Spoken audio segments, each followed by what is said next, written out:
మీరు.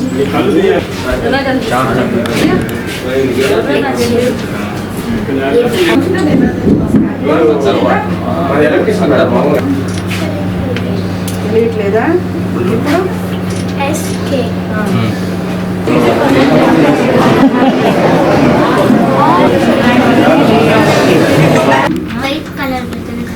White colour కదా.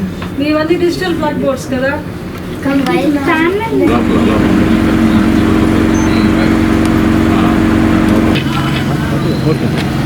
Okay madam. గత కొన్ని నెలలుగా నెల్లూరు నగరపాలక సంస్థ పరిధిలో మన పురపాలక శాఖ మంత్రులు శ్రీ పొంగూరు నారాయణ గారి యొక్క దాతృత్వంలో Narayana medical college and hospital వారు నారాయణ నేత్రజ్యోతి, అదేవిధంగా నారాయణ దంత సురక్ష అనేటువంటి కార్యక్రమాలను దాదాపు ప్రతి డివిజన్లోనూ నిర్వహిస్తూ ఇప్పటివరకు వేలాది మందికి ఉచిత వైద్యం అందించడమే కాకుండా వారికి క్లాసెస్ కూడా ఫ్రీగా ఇవ్వడం జరిగింది. అయితే అందులో భాగంగానే స్కూల్ పిల్లలు, ముఖ్యంగా గవర్నమెంట్ స్కూల్స్ ఉన్నటువంటి పిల్లలు, మున్సిపల్ స్కూల్స్ కావచ్చు, గవర్నమెంట్ స్కూల్స్లో ఉన్నటువంటి పిల్లలు కూడా ముఖ్యంగా ఈ ఏజ్లో, అంటే ఈ టీనేజ్లో ఎక్కువగా వారికి కంటి సమస్యలు వచ్చే అవకాశం ఉంటుంది. కాబట్టి వారిని కూడా పరిగణలోకి తీసుకొని వారందరూ కూడా ఉచిత కంటి పరీక్షలు చేసి అవసరమైనటువంటి వారికి కూడా ఉచితంగా క్లాసెస్ ఇచ్చేందుకు ప్రణాళిక రూపొందించి అందులో భాగంగా మొట్టమొదటిసారిగా ఈరోజు VR municipal corporation high school నుంచి ఈ కార్యక్రమాన్ని ప్రారంభించారు. సో ఈ విఆర్ మున్సిపల్ హై స్కూల్లో మొదటగా ప్రారంభించినటువంటి దీనికి నన్ను కూడా ఇన్వైట్ చేయడం జరిగింది.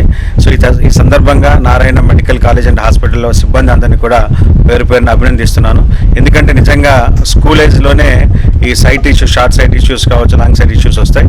అయితే పిల్లలు వాటిని సరైన సమయంలో గుర్తించలేకపోవడం వల్ల ఆ సమస్య తీవ్రమవుతూ దాన్ని అంటే తక్కువ ఖర్చుతో తక్కువ కాలంలో నివారించగలిగింది సరైన సమయంలో గుర్తించలేకపోగా అది ఎక్కువ సమస్యగా మారేటువంటి అవకాశం ఉంటుంది. ఇప్పుడే చూసాం ఒక పాపకు గత 1.5 year నుంచి సరిగా కనిపించడం లేదు బోర్డ్స్ మీద. అది ఇప్పుడు డాక్టర్ మేడం గారు చూశారు. వెంటనే ఆ పాప చెప్పింది, నాకు 1.5 year నుంచి ఇలా ఉంది మేడం, ఇంట్లో నాన్నకి చెప్తే అది అలానే ఉంటుందని అన్నారు. కాబట్టి నిర్లక్ష్యం చేసే అవకాశం కూడా ఉంటుంది. సో కంటి సమస్యలను నిర్లక్ష్యం చేస్తే దాని సమస్య తీవ్రతరం అవుతుంది. కాబట్టి తక్కువ ఖర్చుతో తక్కువ కాలంలో నివారించగలిగేది ఎక్కువ ఖర్చుతో ఎక్కువ కాలం పట్టే అవకాశం ఉంది. కాబట్టి సో ఎప్పటికప్పుడు ఈ సమస్యలు గుర్తించేందుకు స్కూల్ పిల్లలకి ఈ కంటి పరీక్షలు నిర్వహించడం అనేది చాలా అభినందించినటువంటి విషయం. ఈ సందర్భంగా Narayana medical college and hospital వారందరికీ కూడా ప్రత్యేకంగా అభినందనలు, కృతజ్ఞతలు తెలియజేస్తున్నాను.